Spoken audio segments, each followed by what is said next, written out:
Boa noite! Iniciamos o nosso segundo encontro de lançamento da revista Tribuna do Cretino, volume 7, número 8. Neste segundo encontro, teremos uma conversa com os artistas, atrizes, atores, dramaturgos, encenadores e diretoras que têm o seu trabalho apreciado pelos nossos cretinos que estiveram aqui com a gente na semana passada, bateram um papo também, e hoje nós trouxemos o outro lado da moeda, aquele lado que faz com que exista a crítica. A crítica teatral só existe porque existe o fenômeno teatral. Sem o fenômeno teatral não existiria a crítica teatral, porque a crítica ela pode muita coisa, mas ela não pode substituir o espetáculo. Então, por conta disso, o nosso encontro especial de hoje vai ser com esses artistas, que eu vou apresentar rapidamente e vou passar a palavra para eles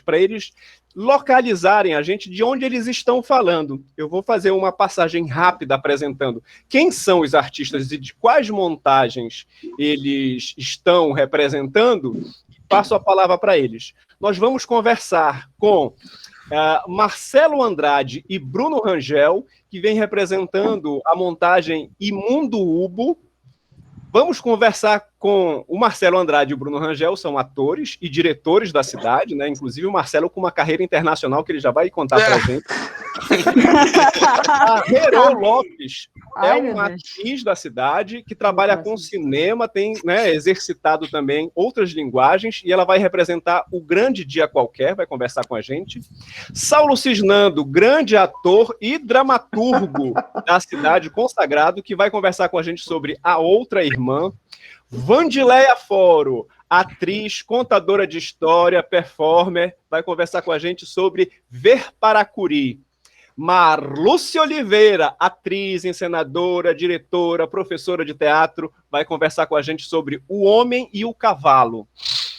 Karine Jansen, dispensa apresentações, atriz, diretora, encenadora, vai conversar com a gente sobre Um Bonde Chamado Desejo. Ai, meu coração. E Leonel Ferreira, ator, diretor, contador de história, vai conversar com a gente sobre a montagem Maraú. Eu sou o Edson Fernando, falo diretamente do Solar dos Silva, no Jurunas, e passo a palavra para que cada um de vocês se apresentem rapidamente e diga de onde vocês estão falando para a gente poder começar a nossa conversa. Começa comigo, né? Ou com quem? Sou eu. Eu sou o Marcelo. Aí a gente ensaiou, eu não sei lidar com isso. Não tem ensaio, a gente não consegue. Improviso. Eu sou Marcelo Andrade, sou ator, produtor, dramaturgo, cenógrafo, resolvo BO de ator estressado. E hoje em dia eu estou morando em Portugal, estou fazendo mestrado aqui e estou aqui na Dona Lisboa, passando essa raiva.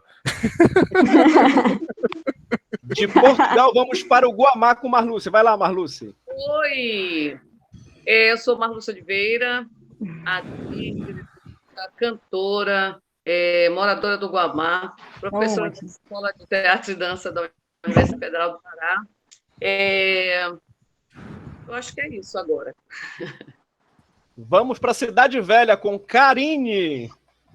Então, eu sou a Karine. Estou aqui na Riachuelo, na casa de Shakespeare. E eu sou fundamentalmente diretora de teatro. Legal, Karine. Agora sim, Cidade Velha com Vande. Aê! Eu sou a Vandileia Foro, sou atriz, contadora de histórias, e atualmente eu sou mestranda em arte e estamos aqui a se jogar. Vamos para Herô, que está quase internacional, está lá em São Paulo. Fale, Herô. Oi, gente, eu me chamo Herô Lopes, sou atriz, diretora e dramaturga, e escrevo roteiro também, estou me assumindo aí como roteirista, né, que já me lancei no audiovisual aí com a escrita, e é isso. Voltamos agora ali, eu acho que é onde? Marco? Saulo está no Marco? Estou aqui no Marco, eu sou Saulo Cisnando, sou um artista em crise atualmente, sou escritor e é isso. Vamos para São Brás com Léo. Tá fechado o teu microfone, Léo. Alô, câmbio, conexão. Já estou em casa. Sou Leonel, sou das Madalenas. Sou ator, pesquisador independente na cidade. Faço parte do coletivo artístico Casarão do Boneco. E é uma satisfação estar com essa galera. Esses cretinos e com cretino mor. E para fechar, vamos para, eu acho que é Marambaia? É Marambaia, Bruno? Satélite, Coquino, bonita! Sou Bruno Rangel, ator, produtor delicinha para conseguir as coisas, bem simpática, dramaturgo, cenógrafo, enfim, tudo que Belém nos propõe a ser. Legal. Depois dessa nossa rodada de apresentação, a gente vai conversar um pouquinho sobre esses trabalhos, né? Mas eu faço sempre uma contextualização histórica para a gente lembrar esse momento que a gente está vivendo, né? É um momento muito difícil que a gente atravessa no Brasil na pandemia. Já são mais de 450 mil vítimas fatais. E eu sempre presto a solidariedade quando a gente começa nas ações que eu tenho desenvolvido do Tribuna do Cretino, para a gente lembrar o quanto é importante o exercício da crítica, seja ela a crítica teatral, a crítica em arte e a crítica na sociedade, né? Eu acho que esse exercício da crítica ele tem sido cada vez mais importante. E nós, como artistas da cidade, a gente exerce isso com a nossa arte, com a nossa resistência e com a nossa luta, né? Dito isso, eu queria então que a gente conversasse sobre esses trabalhos. E aí eu vou contextualizá-los no seguinte: essa revista, a número 8, ela retrata as montagens ali de 2017 e 2018. Tá? Então, ela demorou um pouco a sair, porque como eu estava de licença para minha pesquisa de doutorado, eu não tinha como captar recursos para poder fazer a revista, não é? Então, quando a gente está de licença, a gente não tem direito a concorrer aos editais da própria universidade. Então, ela ficou de stand-by e ela está saindo do forno agora, está sendo compartilhada com vocês. E então é por isso que nós vamos conversar sobre essas montagens que estão num período histórico um pouco lá atrás, né? Então, vai ser até interessante a gente depois fazer essa comparação, né, daquele momento em que nós vivemos e produzimos esse tipo de teatro para o que a gente está fazendo agora. Mas eu começo com a provocação e deixando livre para quem quiser começar a responder, perguntando o seguinte: como é que chegaram para vocês as críticas que vocês receberam das montagens de vocês? Tá? Eu aproveito essa provocação para que vocês falem um pouquinho sobre a montagem de vocês e como foi receber um olhar crítico de um cretino para o trabalho de vocês. Olha, Edson, quando eu revi, né, a crítica, foi muito interessante, foi muito bacana, porque assim, foi algo que me fez repensar algumas coisas, foi algo que me diverti, né, vendo a leitura, né, que os meninos fizeram, né, no caso o Rafael e o Arthur. Mexe com a memória também da gente. Acho que é um projeto muito bacana, valioso, porque é um exercício também, né? E a crítica, né, é importante, né? Seja ela como for, ela de alguma forma ela vai te cutucar, né? Seja para você se lhe agrada ou não, mas eu recebi a crítica, né? Eu recebi novamente, porque em 2017 foi feita a leitura, né, online, e novamente vendo, né, depois que eu recebi a revista, te afirmo assim, que é algo muito importante da gente poder ter essa troca através da crítica. Legal. Hoje, as críticas do Cretino são uma parte do espetáculo, né? A gente faz os espetáculos da escola e uma parte dos espetáculos já é esperar a crítica do Cretino, porque ela virá. Não tenha certeza disso. No caso específico onde foram 3 críticas, então crítica para caramba. E eu gostei muito assim das críticas, elas são bem diferentes. E eu tive a crítica do Cretino Mor, né?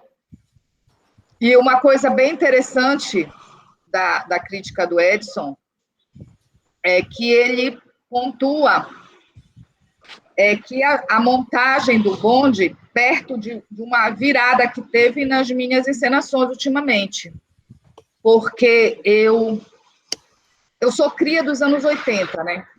Então, nos anos 80, o grande lema da nossa formação era desmontar os clássicos. O nosso paradigma estava ali. E aí, eu fiz muitas coisas desmontando os clássicos. Eu fiz Macunaíma, eu fiz... Travou. A Karine travou. Bora ver se ela volta. Olha, enquanto ela não volta, tem uma coisa que foi interessante também na crítica, que é a crítica da crítica, né? Do Arthur. Ele escreveu, sim. Né, fazendo a crítica ao espetáculo e a crítica às redes sociais, na época o Facebook, né, que ele citou muito, que as pessoas, ao invés de ficar na internet, no Facebook, deveriam ir para o teatro. Isso. Aí eu aproveito para falar então, Marluce, que eu criei algumas sessões dentro do projeto, né, e o Arthur escreve dentro de uma seção que é a palavra do leitor espectador. Então, ele responde a uma crítica de uma outra pessoa, né, e faz essa provocação, discutindo a partir desses comentários, né, que está repleto as redes sociais, esses pequenos comentários que, às vezes, são mais deboches, provocações do que outra coisa. E ele faz um deboche com isso no manifesto anti-facebookista dele. Isso. Mas vamos seguindo. Muito legal. Eu acho que a Karine voltou. Tá sem microfone, Karine.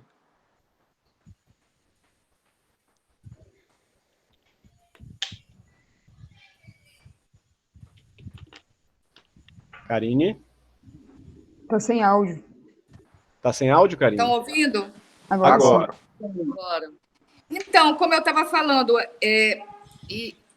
nesse momento de desmontar os clássicos, né?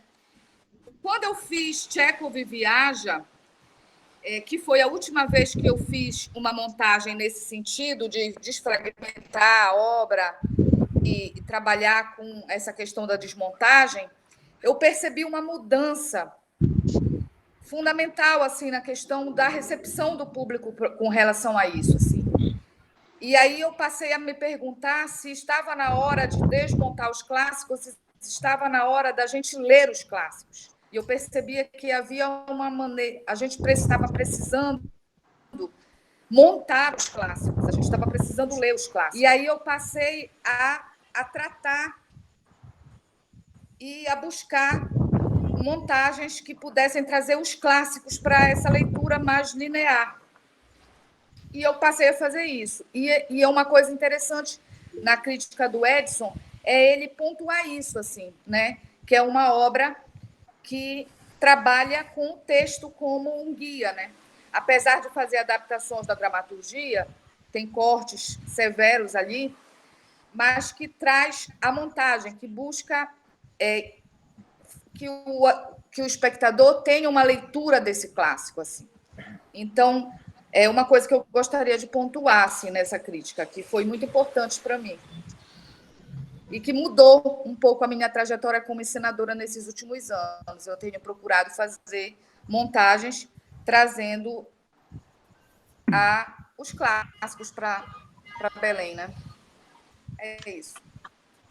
A primeira crítica que eu posso falar? Pode, vai lá. A primeira crítica que eu recebi foi do espetáculo Terra Preta, né? Porque, enfim, eu me lancei no GTU. Eu vim do GTU, na verdade, antes de eu entrar para o curso mesmo técnico em ator da ETDUFPA. Eu tinha participado do GTU, né? Tinha sido aluna do GTU.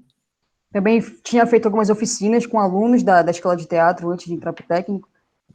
Só que eu não tinha tido a experiência de dirigir, né? Então, em 2016, eu tive essa experiência. Eu sempre tive vontade de me lançar na direção, e o GTU foi essa porta que se abriu para mim. E eu lembro que quando a gente se escreveu o projeto, né? Foi eu e o Anderson, na época, eu recebi a primeira crítica do Cretino. Eu confesso que eu não recebi de boa vontade, porque, enfim, eu não era acostumada na época com crítica. E aí não foi uma crítica que, para mim, assim, não foi positiva, né? Eu li e reli, os alunos, inclusive, na época, leram enfim, várias vezes, e falaram, não, mas não é possível, e tal. Criticaram as vozes dos atores, criticaram a direção, enfim, criticaram inclusive, foi o Rafael Andrade, e eu fiquei bem lembro chateada. dessa crítica. Eu fiquei bem chateada, tipo, eu não concordei com nada, inclusive, na época. Tem uma palavra, uma maioria. Tem uma palavra que me marcou muito, assim, nessa crítica, que foi parecida, inclusive, com a crítica do Grande Dia Qualquer, que eu já vou fazer o link aqui, que é a palavra adubo, né? Que faltava adubo no Terra Preta. E, nossa, eu fiquei revoltada. Eu nunca fiquei revoltada, enfim, não recebi essa crítica de boa. E aí, mas assim, foi uma coisa que eu analisei bastante e eu me esforcei muito, os alunos que continuaram no Terra Preta, né, da trajetória de 2016 a 2018, que a gente, inclusive, ganhou o edital da Fundação Cultural, né, e, assim, o espetáculo teve um crescimento gigantesco, né, e aí, mas assim, foi uma crítica que me fez refletir também, né, sobre a montagem do Terra Preta, se de alguma forma me fez revisar algumas coisas, olhar para algumas coisas, né? Apesar de que, por exemplo, o GTU é um projeto de extensão que é aberto à comunidade, então tem muita gente que vai para ali que não é ator, são pessoas que não são atores, nunca tiveram contato com o teatro, e aí eu acho que criticar diretamente a questão da voz do ator, a dicção, enfim, eu acho que é meio complicado, porque a gente não está lidando com pessoas ali que estão diretamente, né, enfim, com o teatro, estão aprendendo ali, né? Concordo. Né, estão aprendendo, então eu acho que foi uma crítica pesada, de como foi, porque os alunos receberam, assim, se sentiram muito mal na época e tal, teve gente que chorou, mas como assim a minha voz não pegou, enfim, né, aí já fazendo link para o Grande Dia Qualquer, por exemplo, foi quase a mesma coisa, né, porque eu até pedi pro Edson ainda há pouco, eu li isso na época, só que eu estava tão, assim, na correria, terminou o espetáculo, recebeu a crítica, eu li, assim, na correria. Não entendi porque o Murilo meio que filosofou, assim, do início ao fim. Falei, que liga foi que ele fez? Esse cara tá muito louco, essa crítica aqui. E aí, no final, ele termina quase parecido com a crítica do Rafael Andrade, que ele fala que alguma coisa que tá faltando, o pino do relógio, alguma coisa assim. Tá até aqui, salvo aqui no... Eu esqueci agora a palavra, que ele meio que usou quase parecido com a crítica do Rafael Andrade. O que eu entendi foi que, tipo assim, ele chegou no espetáculo, assistiu o espetáculo, deu 7 horas, deu 8 horas, deu 8h30, deu 9, ele não entendeu nada do espetáculo, e, tipo, faltou, né?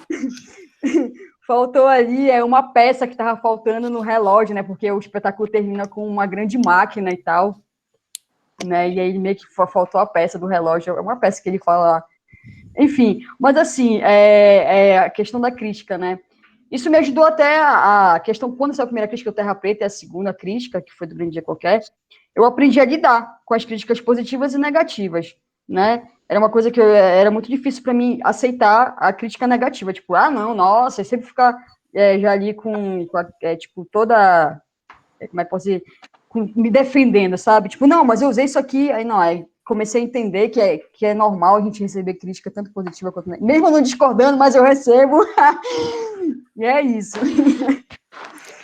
Herrero, tem uma coisa que eu lembro, porque assim, a crítica que tem aqui é das Imundas, né, do Imundo Bu, mas eu lembro de algumas críticas recebidas antes, eu acho que o Marcelo vai lembrar, do animalismo. Aí eu ficava, gente, que coisas tão doidos, não é isso? Indignado, porque afeta, apesar de eu ser do teatro, né, e entender que eles podem me olhar de forma técnica ou de uma forma só mais, sei lá, empírica, enfim, tipo, só olhar, né, o contexto geral e não a forma técnica, a voz, a encenação, o corpo, tarará, mas eu acho que é bem isso mesmo, sabe? E aí, tipo, é de aceitar, né? Tipo, de olhar, tipo, mano, eu não concordo, mas ele tá falando ali, vou dar uma olhada ali, o que pode ser essa crítica, sabe? O que pode ser essa visão aí dessa pessoa. Porque a crítica, enfim, nada mais é do que uma visão de uma pessoa que a gente tem acesso, mas outras pessoas podem ter pensado, né? Super parecido, enfim. A gente não sabe como que chega para cada um, né?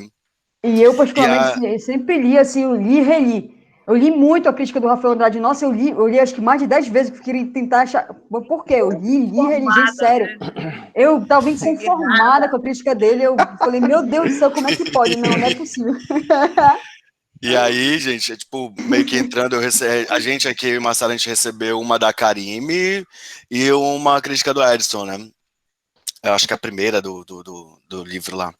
E aí, lembra, tipo, tu falas, né, de como que chega. Enfim, tipo, pra mim, quando eu li, não chega da melhor forma, não a crítica, mas o que está escrito em 2017, em 2021 só piora, sabe?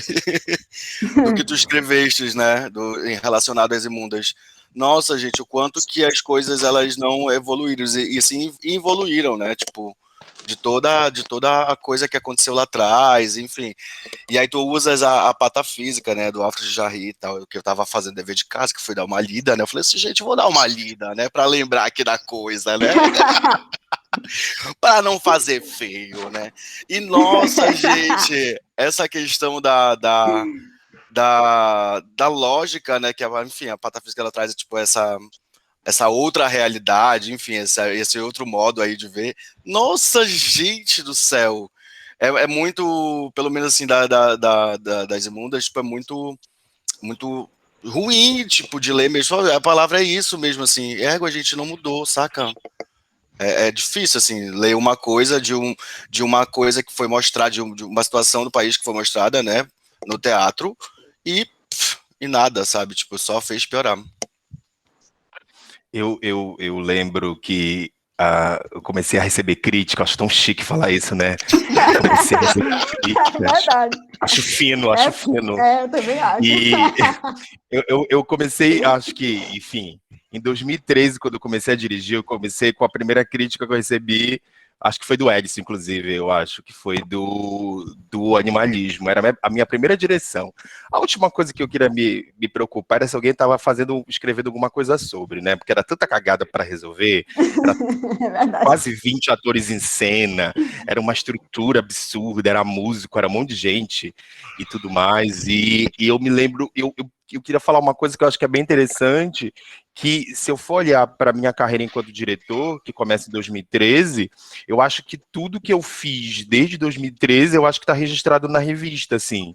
Todas as minhas direções estão lá, assim, alguém escreveu alguma coisa, né? Tem coisas que foram, tem, tipo, acho que o animalismo deve ter umas quantas aí, sei lá, umas 3 ou mais, não sei lá, acho que mais ou menos tem isso, bastante, né? Tem bastante, assim.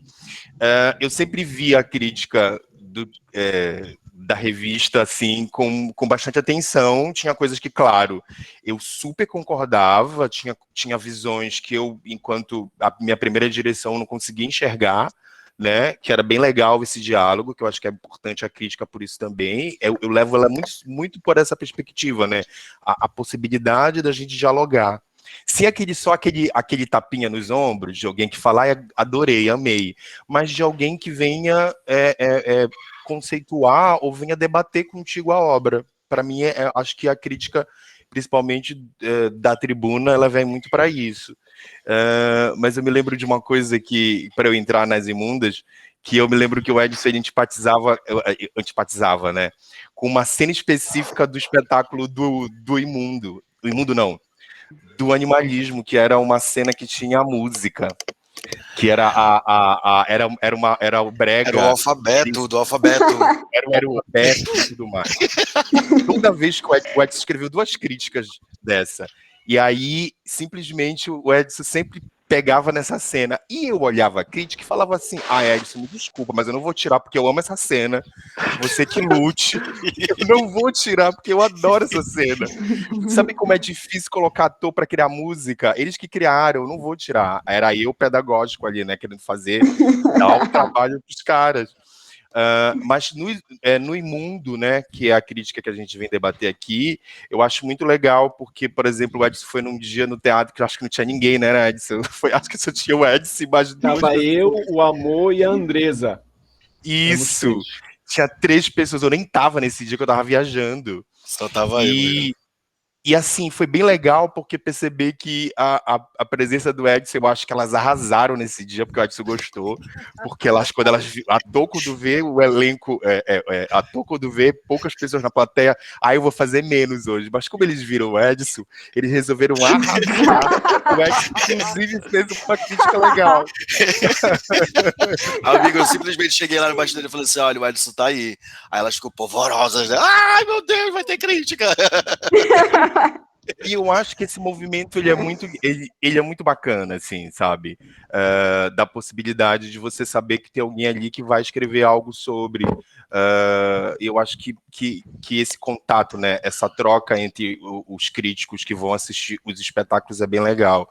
E eu acho fundamental, assim, para a gente debater o nosso trabalho e também com uma forma de registro também, né? Acho que a gente tem aqui vários espetáculos, né? Vários diretores, vários encenadores e tudo, e vários artistas, e é legal a gente perceber que isso fica registrado, né? Para que sei lá, daqui a alguns anos, daqui a algum tempo, alguém queira falar sobre essas montagens, a gente vai ter como, né? Não vai se perder simplesmente quando acaba o último dia de temporada.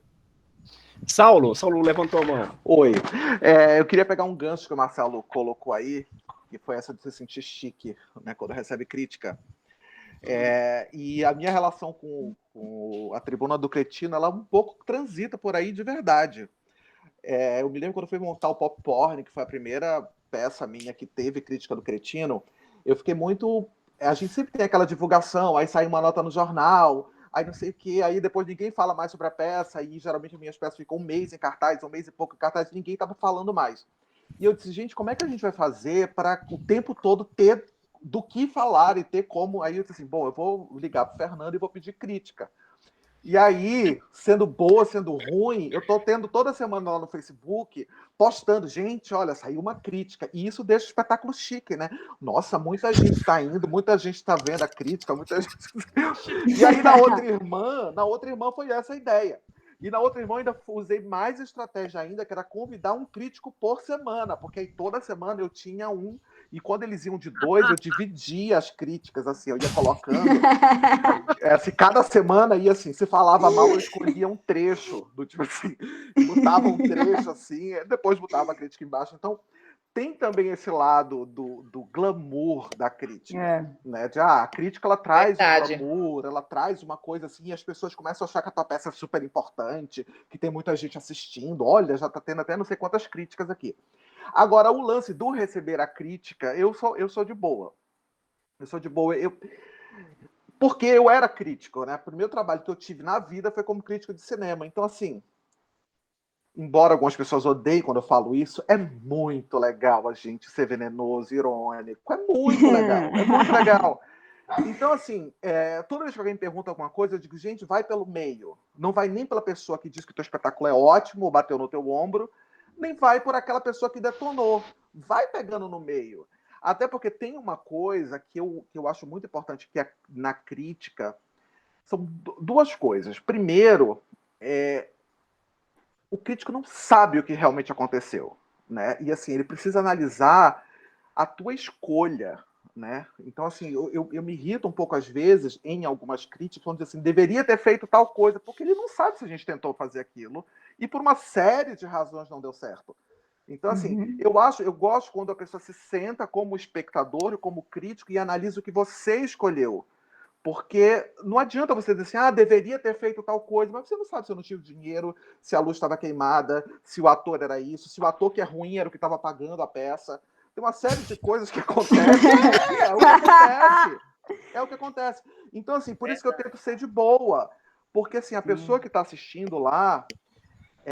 assim, não quero que o Fernando fique com raiva de mim, o Edson fique com raiva de mim, mas assim, é uma coisa meio de literatura, sabe assim, quando a gente está escrevendo a dramaturgia, a gente tem tudo possível.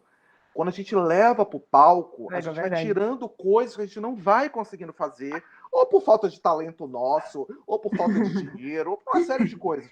Então, às vezes, quando a pessoa senta, ela diz, deveria ter feito assim. É literatura. Porque, não, às vezes, quando vai fazer, não dá certo. Então, assim, eu gosto muito quando a pessoa diz, gente, eu não gostei por causa disso, disso, disso. Ponto. Acabou. Eu acho maravilhoso. Ele analisa a tua escolha e diz, não chegou em mim o que você escolheu dentro de todos os problemas que você passou. Eu acho bem legal isso. E sempre sou de ir pelo meio, né? Porque, às vezes, tem gente que adora falar mal só para falar mal, para ficar famoso como uma pessoa que fala mal.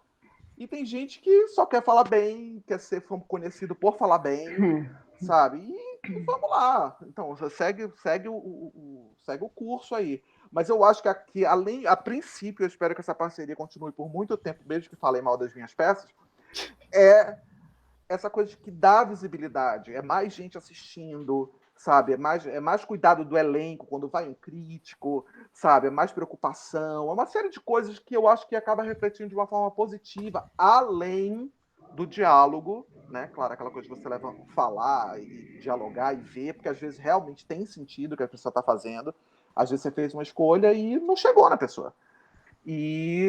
Então, assim, eu acho que tem esses vários lados positivos da crítica e eu sempre recebo bem, né? Andy levantou a mão.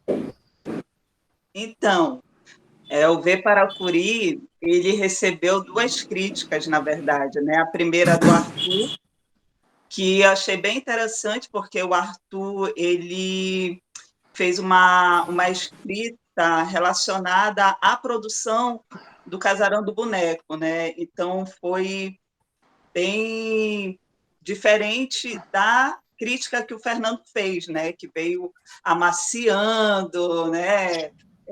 Hoje que eu pude ler também com cuidado, porque logo que ele lançou, aí eu cheguei na parte em que ele fez a crítica que talvez eu não quisesse escutar. Eu disse, não quero mais ler essa porra. Aí não li mais, né? E hoje eu pude ler, então eu vi que ele fez uma relação com o pai dele, o V. Paracuri. Eu conto a história para o meu pai, né, que faleceu na época em que eu estava montando o espetáculo, e ele conta a história do espetáculo, né, faz uma relação com o pai dele, né, e aí me chama de deusa do barro, mas no final ele fala, né, outras considerações. Tá. Mas aí eu fui perceber que na verdade, o que tu colocaste, o que tu percebeu, era justamente algo em que eu e a equipe, a gente estava, de uma certa forma, em conflito, né?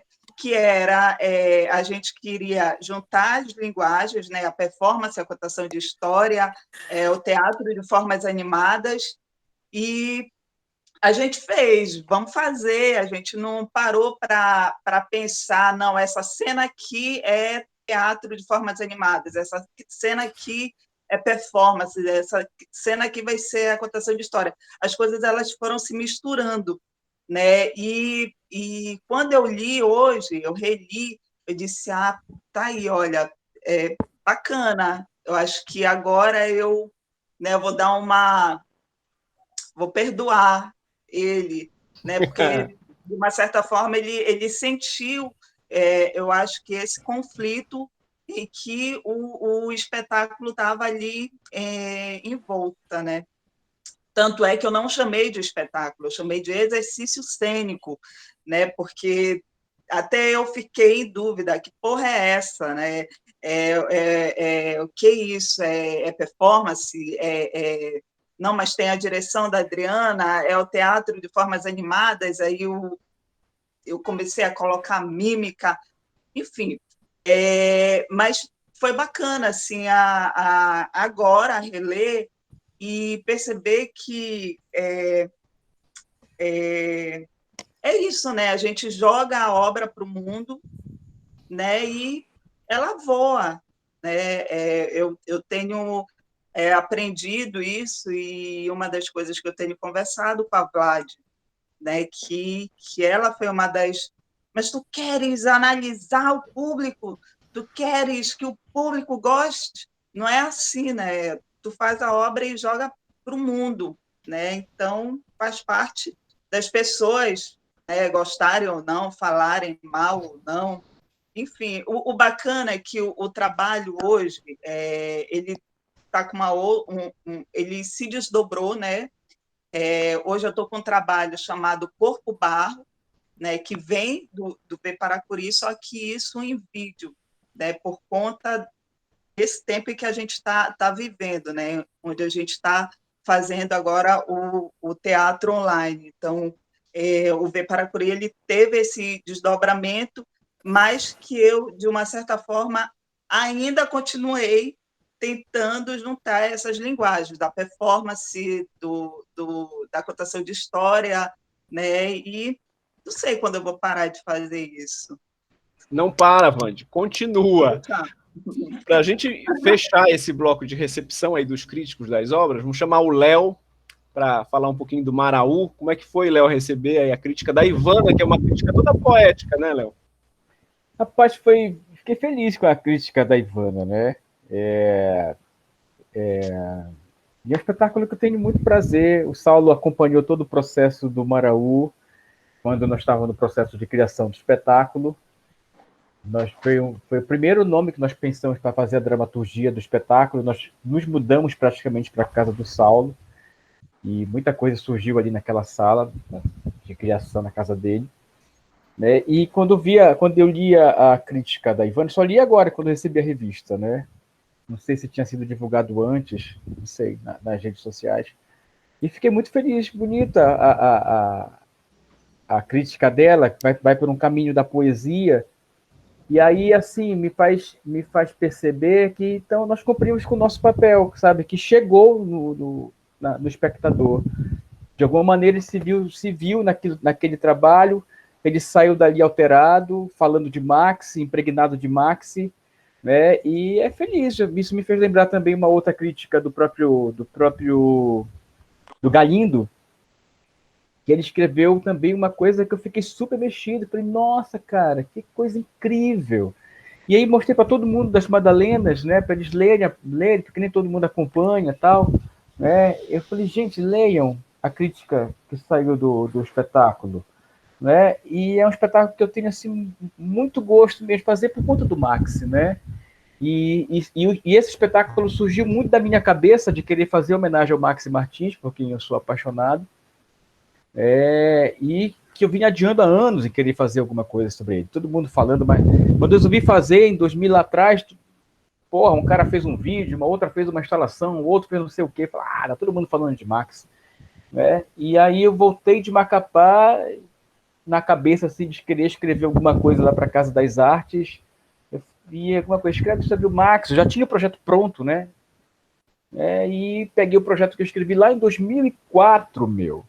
Pra ter uma ideia, eu fui submeter em 2016. Né? E aí ganhei uma outra coisa, porque já era um outro tempo, a gente também, as Madalenas, num outro processo de criação, de experimentação, a própria forma que o Saulo escreve, a forma que ele vinha trazendo as coisas para nós, né? E muito livre, né? Ainda ontem mesmo, segunda-feira mesmo, agora eu falei disso, falei do Saulo, né? Trabalhei com o Saulo em vários trabalhos, né? Inclusive o pop porn, escrevi uma crítica do pop porn. Verdade.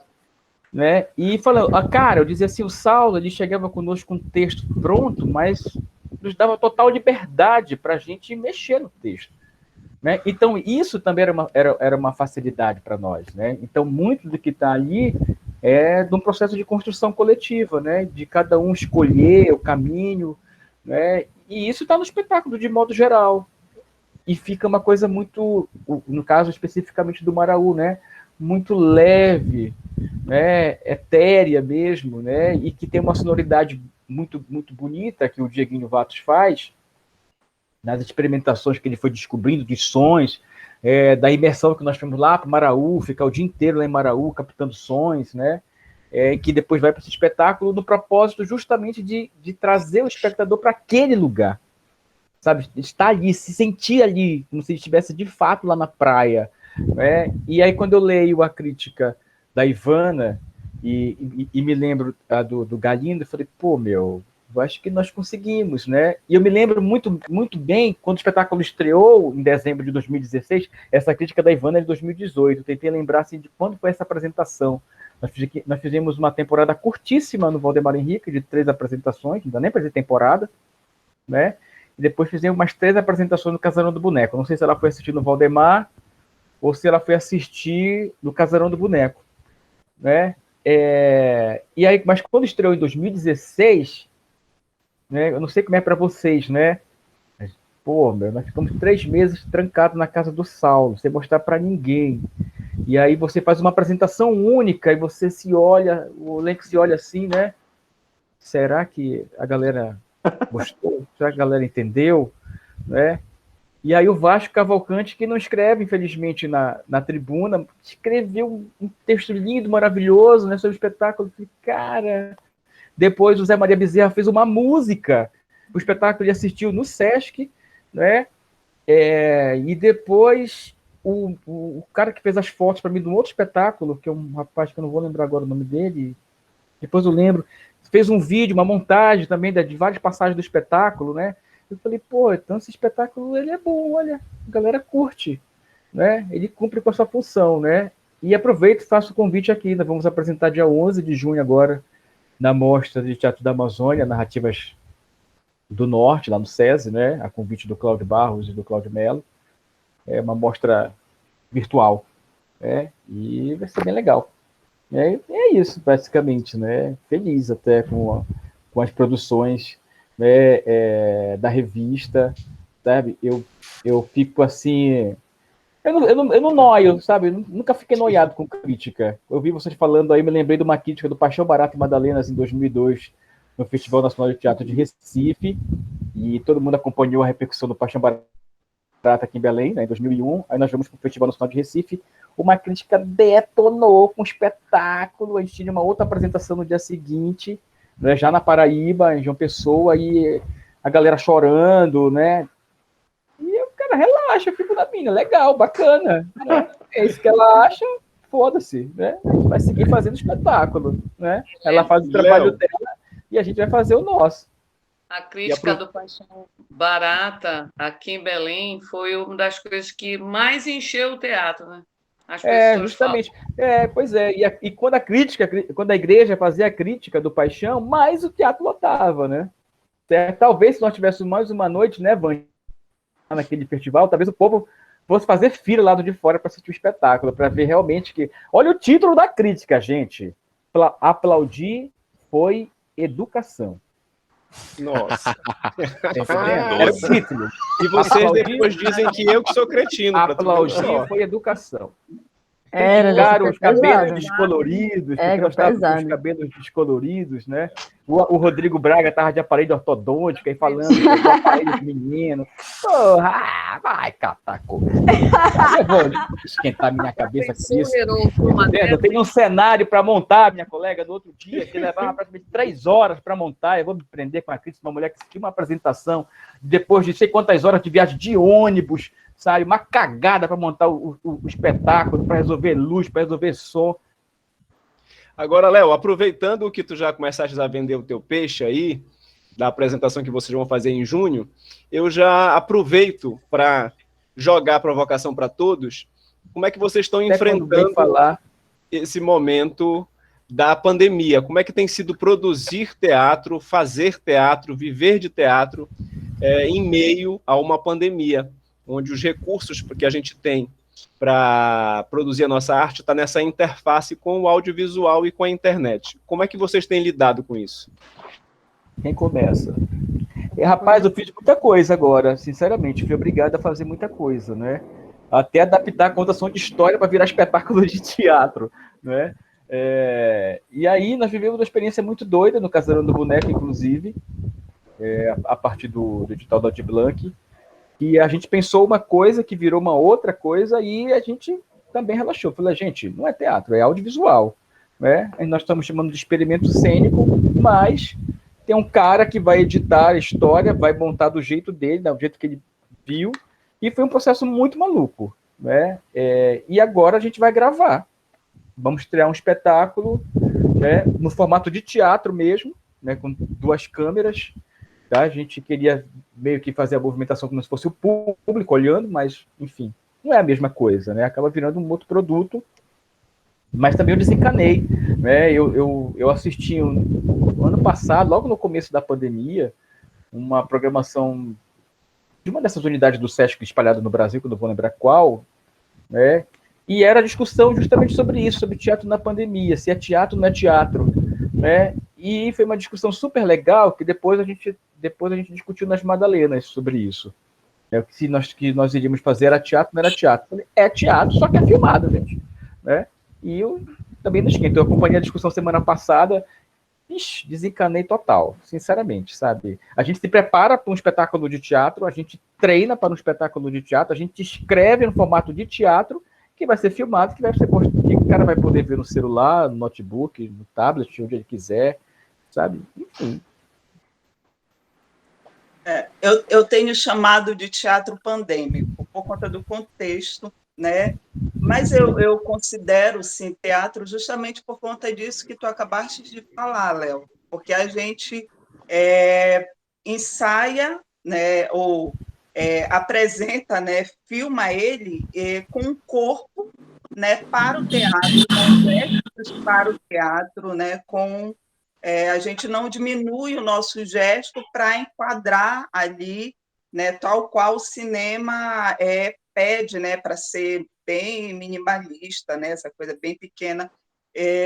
Pelo contrário, eu tive vontade, né, foi uma loucura o primeiro trabalho que surgiu nessa pandemia, que foi a Visagenta, assim, e eu não ensaiei, as coisas elas foram acontecendo, né? Eu vi um vaso, eu estava regando a planta, eu não estava aguentando ficar trancada em casa, eu peguei a argila, comecei a riscar a parede, as coisas começaram a vir, né? E eu comecei a conversar comigo, né? Dizer as pessoas estão trancadas, eu comecei a desenhar quadrados na parede, a fogo na Amazônia, quem é que está queimando a Amazônia? Eu comecei a desenhar a árvore, enfim.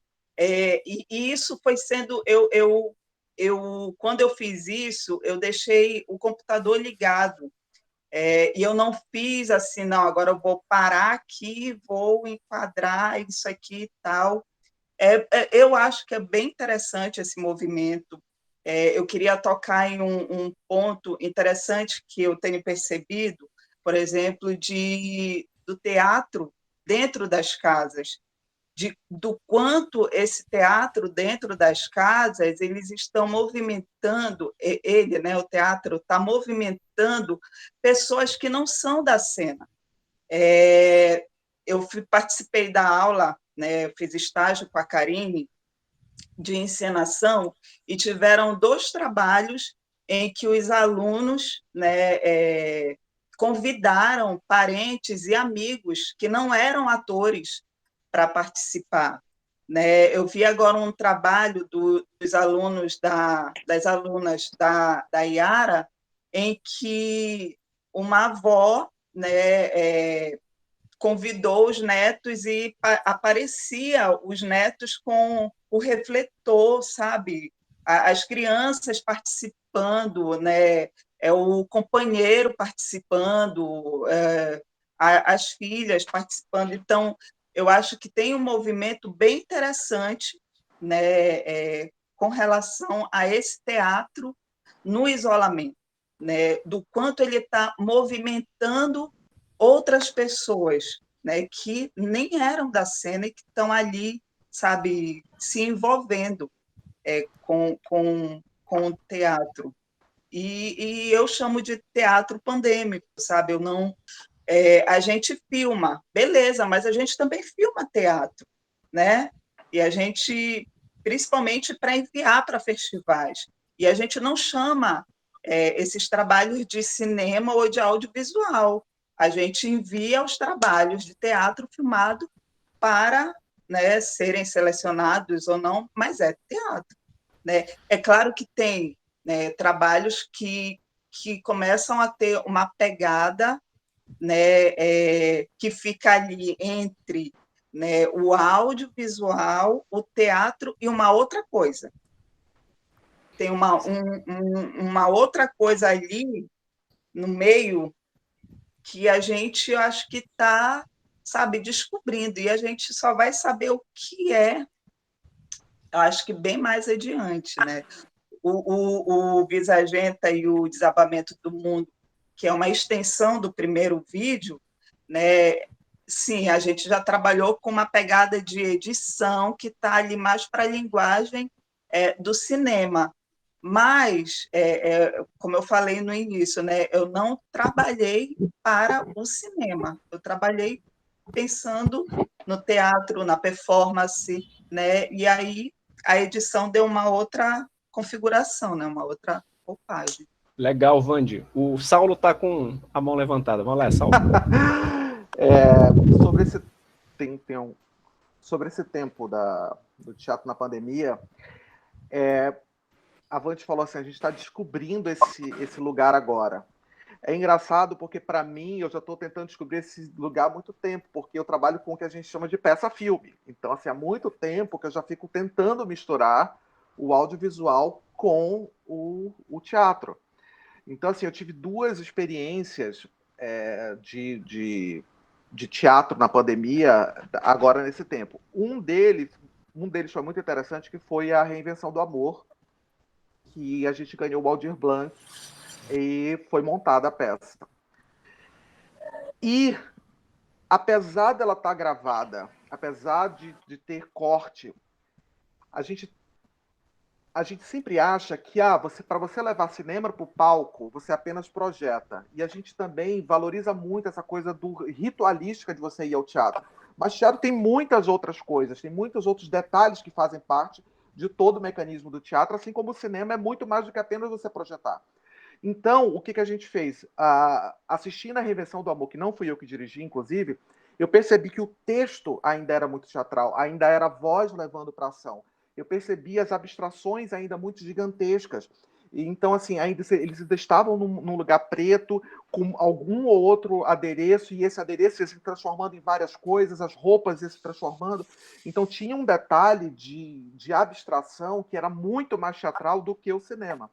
E é muito engraçado porque a Reinvenção do Amor, que é essa peça que foi montada agora em formato de audiovisual, em 2013 eu montei uma peça-filme no palco com esse mesmo texto. E aí eu me lembro que alguém do Cretino foi assistir a peça e eu me lembro que a Gisele Guedes chegou em casa arrasado porque a pessoa tinha odiado a peça, tinha destruído a peça. E eu disse assim, calma, Gisele, lê aí o texto. E eu me lembro bem que o crítico, eu não me lembro quem foi, falava que o Saulo aprisiona as pessoas nos cantos, o Saulo recorta as pessoas, o Saulo... Tudo que eu estava estudando de como levar a linguagem cinematográfica para o palco era o que ele tinha se incomodado. E eu disse, Gisele, essa crítica é extremamente positiva, porque o que a gente queria que ele notasse, ele notou. Então, o que aconteceu? A parte de todos os recortes que eu fazia no palco para parecer cinematográfico, quando a gente faz o inverso, é total oposto. Então, assim, foi muito louco eu vivenciar essa diferença de construção, sabe? Como é que eu levo o cinema para o palco e como é que eu levo o palco para o audiovisual. E aí essa foi a primeira montagem que eu fiz. E uma outra que eu valorizo muito no teatro, que é a coisa do ao vivo. Então, assim, eu não queria pegar uma peça minha e encenar a peça e filmar e transmitir ao vivo. Então, eu escrevi um texto que ele se passa no Zoom. Mas ele vai ser apresentado ao vivo agora, a partir de 15 de junho. Então, assim, é a história de um cara que se apaixona por um rapaz que é camboy, que são esses rapazes que ficam na internet se masturbando em sites pornôs. E eles constroem uma amizade. Então, assim, toda a história se passa dentro do Zoom. Mas é totalmente ao vivo. E aí eu fico, será que isso é audiovisual? Será que isso não é? Mas eu fico o tempo todo tentando trazer o máximo de teatro para essa linguagem audiovisual, porque a gente tem que parar de achar que teatro é só você ir e que audiovisual é só você projetar ou tá gravado. Tem muitos detalhes nesse maquinário todo que a gente pode transitar de uma coisa para outra. Então, era isto. Karine e Marluce, como é que tem sido isso para vocês que estão, né, enfrentando isso talvez numa outra perspectiva, numa perspectiva de ensino, né? Como é que tem sido isso para vocês, ou também na produção mesmo teatral? Como é que tem sido? Vou pegar a fala do... Então, eu fiz... Né? Opa. Pri, quer falar, Karine? Peguei a pegar uma fala do Saulo, até perdi agora, que o teatro no cinema, o cinema no teatro. Eu, particularmente, eu amo cinema, amo teatro, mas, assim, confesso para vocês que foi uma coisa que ainda não consegue, eu não consigo ainda descer legal essa ideia. Quando a gente está produzindo, fazendo teatro, né, tem essa coisa ou de uma projeção relacionada a audiovisual, né, mas é uma particularidade que eu realmente... É o ao vivo, é isso que o Saulo falou, para mim é o ao vivo, é diferente, ele está produzir uma dramaturgia de uma pessoa que está no MIT, né, mas foi pensado, né, para teatro. Eu acho que é isso, né, Saulo? Foi pensado para teatro. Exatamente. Que mais que eu posso falar para vocês? Eu sempre tive dificuldade, assim, já vou assistir um espetáculo, tem um espetáculo maravilhoso que vai passar hoje sei lá, algum canal aí. Aí eu começo a assistir, legal, né, para conhecer. Por exemplo, tem um espetáculo que eu só assisti filmado, que é o Sete Buias, do Lume, que eu, inclusive, uso ele como material didático. Eu acho maravilhoso. Mas, assim, eu queria muito ver o espetáculo ao vivo. Para mim, é diferente. E tem uma questão também, que, além de todas que me envolve com o teatro, que é a questão da voz, que é o que eu trabalho, né? A voz, o canto, e você falar para essa câmera, o controle de voz, o que é muito diferente do teatro. Então, isso me incomoda. Já vi alguns trabalhos bonitos, né, no vídeo, mas confesso para vocês, assim, que assisti pouquíssimas coisas, sabe, de colegas, de quem está produzindo nessa forma online, que é fato, não tem outra saída, tem que fazer mesmo. Eu tive uma pequena experiência em exercício que eu fiz junto com Maurício Franco e Pauli, né? Gravei algumas cenas, coloquei meu celular fazendo uma atividade, dizendo um texto, e aí eles editaram e colocaram na rede, né? Fora isso, com o curso de produção cênica, o curso tecnológico da escola, né, o curso novo, com a disciplina Laboratório de Experimentação. E aconteceu uma coisa curiosa. Eu estava trabalhando com a disciplina, com os alunos, e aí pedi que eles fizessem um trabalho, né, para apresentar, cada um. E aí eles falaram assim, nós vamos filmar e vamos lhe mandar, é isso? Aí eu peguei e disse assim, não, vocês primeiro vão apresentar ao vivo, porque é teatro, vai todo mundo assistir, para a gente se aproximar um pouquinho do teatro, e aí depois vocês mandam a filmagem para mim. E a sensação que eu tinha era que, de fato, foi o que me fez me aproximar dessa sensação de que vamos estrear. Eu dizia para eles, olha, eu mandava no WhatsApp, hoje nós temos estreia, se preparem. Aí eles comentavam, né? Eu estou ficando nervosa, estou nervoso, que horas, não sei o quê. Então, assim, foi uma forma, uma maneira que eu consegui de me aproximar mais do universo que eu acho que todos nós estamos sentindo falta, né? Que é essa emoção, né? Do fazer agora, do ao vivo, que é diferente de você gravar e mandar, né? A Wandy comentou assim, a gente, quando vai para festival, a gente grava o espetáculo e manda. A gente vai gravar, a gente vai mandar a gravação. O espetáculo é como se ele ficasse. É assim que eu sinto. O espetáculo é na hora, a gravação a gente manda. Então, eu não vejo a hora disso acabar, para a gente voltar para o que é, de fato, o teatro. O calor humano, né? Karine.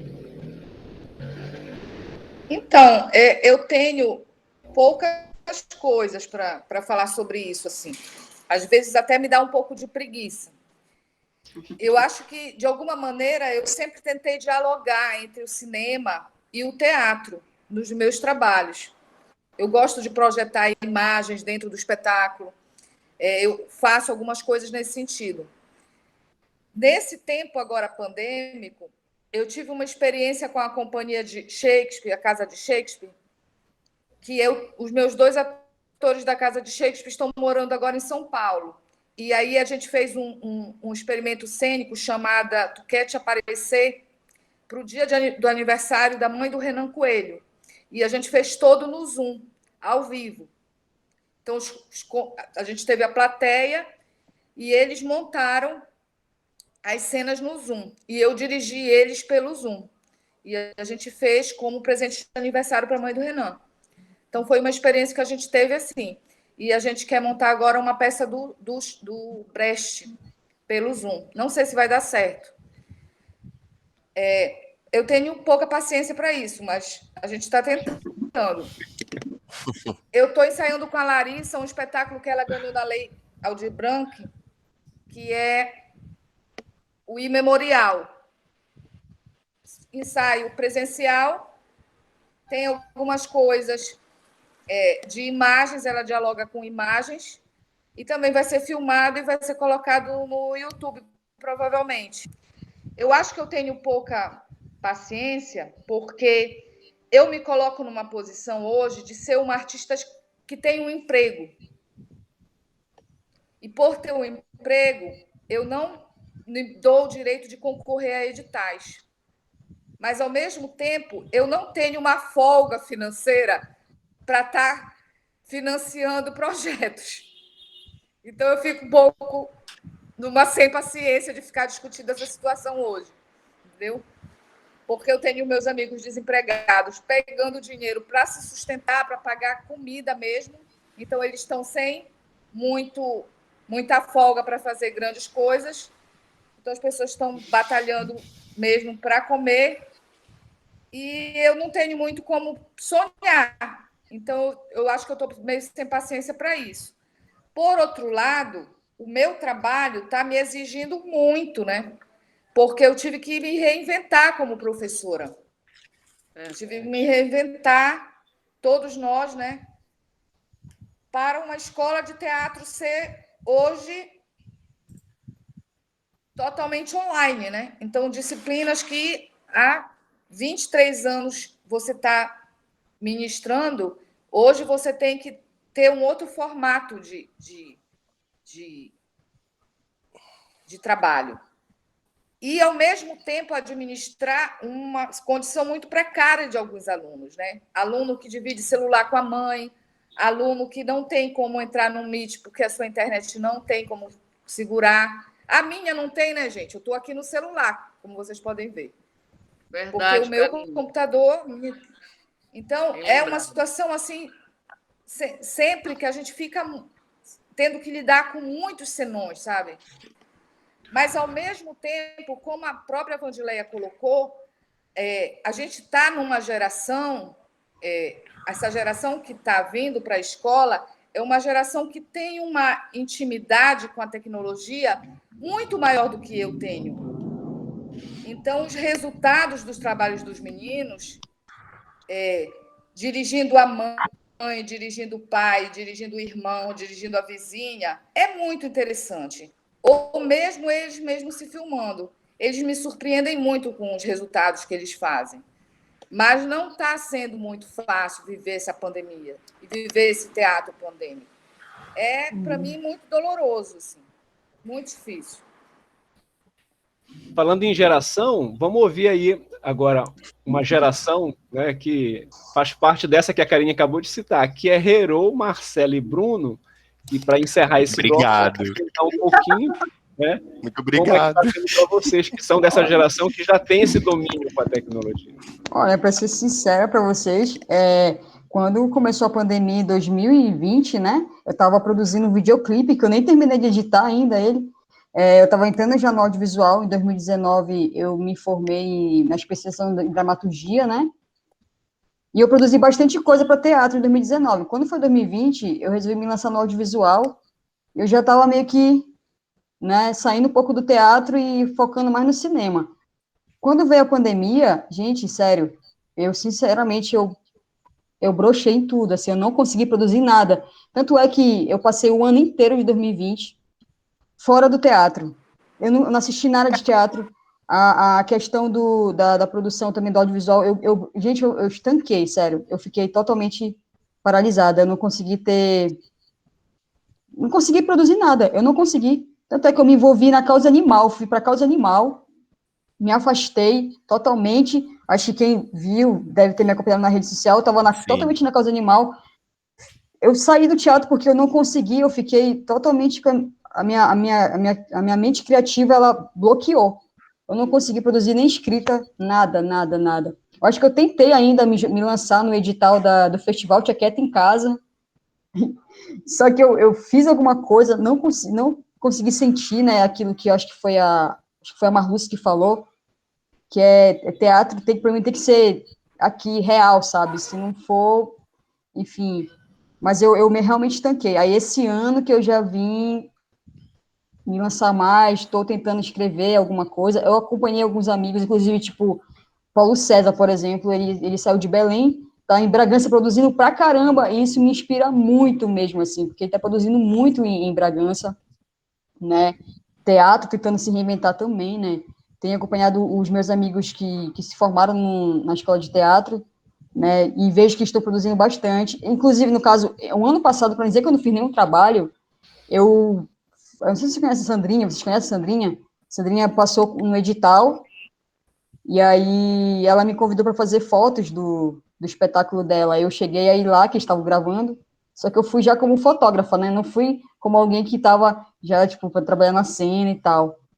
E aí, em relação agora a criar alguma coisa nessa pandemia, eu tô indo para outras coisas, assim, mas eu não consigo. Tô tentando escrever algumas coisas, né? Tentando voltar, mas eu realmente, gente, bloqueei geral, assim, fiquei paralisada mesmo. E aí, Marcelo e Bruno? Fale, Marcelo. É muito. Acho que a última vez que eu entrei em cena foi no Búfalo, em 2019, acho que uma semana antes de vir para Portugal, nós fizemos a temporada. Inclusive, enchemos a nossa cara na minha despedida, foi muito bom. Fomos parar numa boate inominável. E o resto é folclore. Mas e aí, quando eu chego aqui, a ideia, os planos, né? Vamos começar esse mestrado delicinha, né? Vamos conhecer a cidade, vamos encher nossa cara no bairro Alto, e depois vamos começar a fazer teatro, né? Depois, a ideia era arrumar um emprego e depois começar a fazer teatro. Só que aí veio a pandemia. Aí a pandemia veio e eu acho que aqui fechou no dia 16 de março, nunca vou me esquecer a data, porque foi quando fechou mesmo, e fechou mesmo, as pessoas não andavam na rua, os portugueses tinham medo, tem medo, então todo mundo ficou muito trancado, e foi 4 meses, assim, de algo da gente sair de um inverno e entrar no verão, a casa começar a esquentar, a gente não saia de casa. Foi algo muito assustador, assim. Mas algo que começou, eu acho que é o movimento que todo mundo começou a fazer, foi dar atenção para aqueles projetos que a gente já não dava muito tempo, ou aquelas coisas que a gente queria fazer e não fazia, né? Tava em casa, né? Queria fazer alguma coisa, e eu acho que o movimento que eu fiz, desse movimento de pandemia, foi começar a dar atenção para a dramaturgia, né? Para a escrita. Antes de vir embora, eu estava num curso com a Herô, né? O curso de dramaturgia da escola, não consegui terminar porque vim embora, mas eu tinha dramaturgia Na Boca do Tubarão, tu lembra, Herô? Aí comecei a escrever as coisas aqui, e em Portugal tem muito prêmio de dramaturgia. Aí eu falei, sabe de uma coisa? Eu vou escrever nesse negócio, elas que lutem com o meu português BR, sabe? Elas que vão tentar entender o que eu estou escrevendo, e elas que lutem. E foi um movimento que eu fui fazendo, assim. Escrevi tipo, dramaturgia em tudo que apareceu, as dramaturgias foram todas sendo feitas e foram sendo enviadas, assim, com os editais na porta, mas eu acho que o principal nesse movimento, assim, eu escuto todo mundo falando, né, que essa produção na pandemia, né, ela me lembra muito quando a gente tem um espetáculo que a gente monta para um teatro, e aí a gente percebe que a gente não vai conseguir ficar em temporada durante muito tempo num teatro, porque a gente não tem como ficar um mês, aí a gente vai adaptar ele para ir, sei lá, para o Forulândia. E aí a gente vai para o Forulândia, a gente pensou um espetáculo para Caixa Preta e a gente tem que transformar ele todinho para aquele espaço. E eu acho que é muito esse movimento que a gente está fazendo hoje em dia, né? A gente não tem para onde ir, né? A gente não tem um espaço que era o espaço ideal que a gente sonha, né? Nós, pessoas de teatro, queremos estar no meio, né? A gente quer ter a nossa luz ali, quer ter o iluminador, quer ter todo mundo, quer que o público entre, quer esperar as pessoas entrarem, e a gente está se reorganizando. É como se a gente fizesse uma adaptação do nosso produto para dentro de um espaço que agora é virtual, né? E que a gente está ali meio tentando descobrir o que é, porque é muito novo para todo mundo, né? Ninguém sonhava há quase 2 anos atrás, que a gente já está na frente de uma câmera sozinho em casa fazendo teatro. Então, eu acho que é um processo que está todo mundo aprendendo, né? Eu já tive todas as fases, já antipatizei com teatro filmado, sabe, já falei, vou dar uma chance, comecei a assistir, comecei a curtir as pessoas fazendo, tive vontade de fazer, já estamos começando o processo das imundas de uma coisa desse tipo, mas é perceber que é outro lugar, é uma outra coisa, e a gente vai experimentar que daqui no futuro, a gente vai olhar para isso tudo, a gente vai, no mínimo, estar sabendo mexer com 3 câmeras ao mesmo tempo para apresentar dentro de um teatro, sabe? A gente vai estar fazendo coisas enlouquecedoras, eu acredito muito nisso. Bruno, para fechar esse bloco. Tá, amigo. Tem uma coisa que é tipo, acho que a Marluce falou, mas enfim, a maioria falou, porque todo mundo tem aí um quezinho do audiovisual nas peças de teatro, né? E os varisteiros, as imundas, elas têm, a gente quando pensa teatro, pelo menos assim, eu tô falando muito por mim, pelo Marcelo e por todos que trabalham com a gente, mas muito mais eu e o Marcelo no sentido de tem, acho que, sei lá, 12 anos que a gente faz coisas juntos, não, tem 7 anos, mas tem mó tempão que a gente se conhece, enfim. E aí, toda vez que a gente pensa nesse audiovisual, a gente pensa, mas é ensaiado, é tudo isso, né? E a pandemia, ela veio trazer para mim, tipo, um estranhamento mesmo, sabe? Com essa coisa do fazer aqui que parece ao vivo, mas não é ao vivo, parece improvisado, mas não é improvisado porque não tem troca, sei lá, isso gera uma confusão na minha cabeça, e aí eu fico, não quero, então, tipo, deu uma estagnada, então o que eu fui fazer muito, Edson, foi, tipo, escrever coisas, eu tenho coisas escritas, né, eu tava sem computador, então tenho um bloco de notas cheio de coisa escrita, tem as imundas que começaram aí o processo, mas aí eu não estou diretamente com elas, né, mas já tem aí um queizinho para esse teatro e tal, que eu acabo, enfim, ficando a parte das coisas. Eu, Marcelo e mais 2 pessoas, a gente tentou ainda começar um processo pelos varisteiros, só que parece que não a internet, né, mas essa internet aqui, nessa coisa, ela não te deixa compromissado, eu acho que pode ser essa palavra, porque tu acaba vivendo e fazendo os teus outros rolês e tuas outras coisas vão aparecendo, e aí os processos eles vão ficando lentos, eles vão ficando, né, vão dando aí uma lentidão que aí vai se perdendo.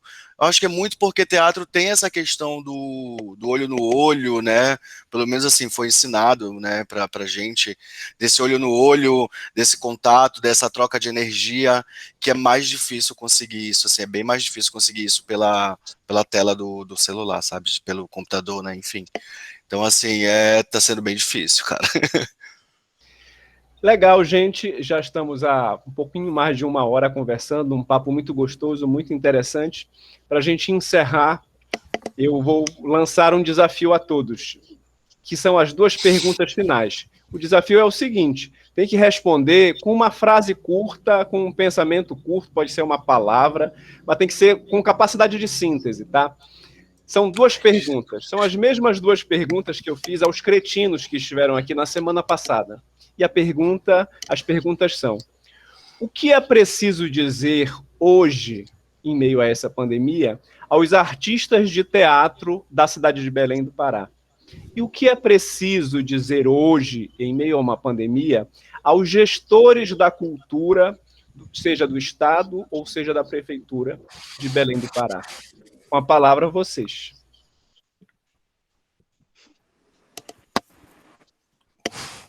Nossa, tô pensando aqui. Isso, né? Um de cada vez, por favor. Eu congelei.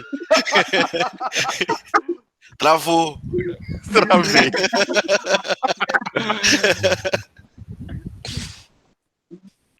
Olha, Agora, senão eu vou chamar. Vai lá, Marluce. Assim, dá vontade assim, de pegar os caras, né, e dizer assim, respeita a nossa cara, respeita o nosso trabalho, sabe? Respeita isso daí que, com o passar do tempo, a impressão que eu tenho, principalmente nessa pandemia, é que querem destruir algo indestrutível, que é a arte em geral.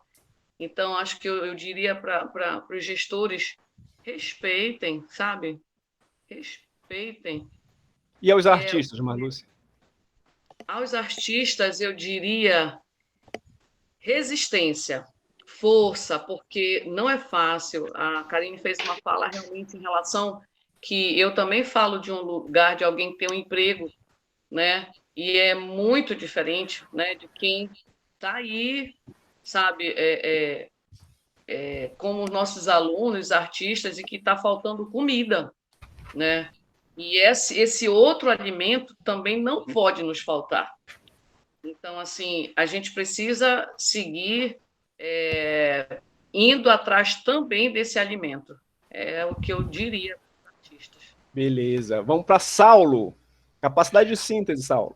Bom, eu diria para os artistas que vai passar, que não conseguiram acabar o teatro até hoje, não vai ser esse vírus que vai conseguir acabar, vai passar. E para os gestores, eu diria que eles não sabiam fazer nada antes da pandemia. Na pandemia, então, é que estão mais perdidos do que antes. Então, o que esperar de gente que a gente já nem esperava mesmo? Vandileia. Caraca, eu estava aqui pensando, né? Concordando com a fala do Saulo, né? De dizer que para os artistas que vai passar, mas também de que para a gente existir, a gente precisa ter vontade de experimentar. E eu acho que experimentar é se arriscar.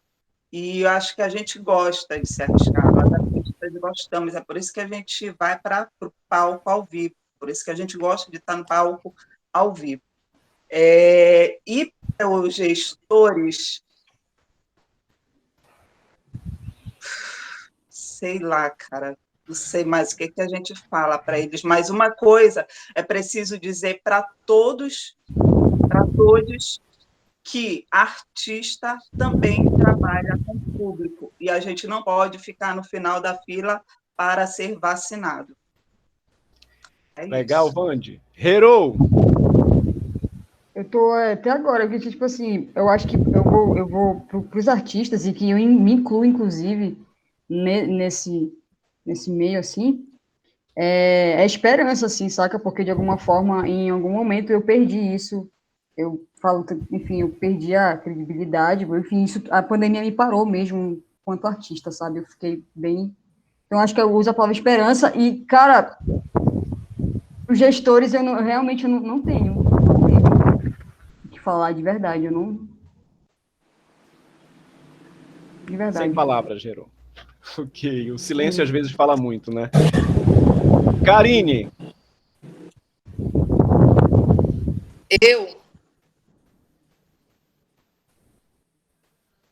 Vai, Karine, pode falar. Sou eu? E sim. Então, eu diria, se cuidem para os artistas, se cuidem, não desistam, que é uma coisa que eu falo todos os dias para os meus alunos, Não desistam, não desistam, isso vai passar. Essa é a fala que eu diria para os meus alunos, assim. E para os gestores, eu só digo que vocês vão passar. Vocês vão passar. Marcelo. Para os artistas, eu queria dizer muito que é um momento de criar, eu acho que já há bastante tempo está se criando essa rede de apoio, e nesse momento eu acho que ela precisa estar mais forte, a gente precisa se apoiar, a gente sabe muito bem quem são as pessoas dos nossos grupos, dos nossos coletivos, que estão passando por situações específicas, problemáticas específicas, ou por falta de grana, ou por falta de comida, e é no momento da gente estar dando esse apoio e, de alguma forma, tentando sanar isso. Acho que é criar rede mesmo. E para os gestores, cara, eles que lutem. Mas eu acho que é muito o sentimento que a gente está, assim, eu acho que é esse sentimento de indignação, assim, acho que a indignação, eu acho que é falar para eles que a hora deles tá chegando, vai chegar e vai ser, eles vão sentir. Bruno. Edson, tipo, é muito do que todos estão falando, né? Força vai passar, né? Tem que se unir mesmo, né? Porque a saúde mental também, ela é muito afetada, cara, nesse momento. E aí a gente tem que ficar só, e aí tem gente que mora só, né? Enfim.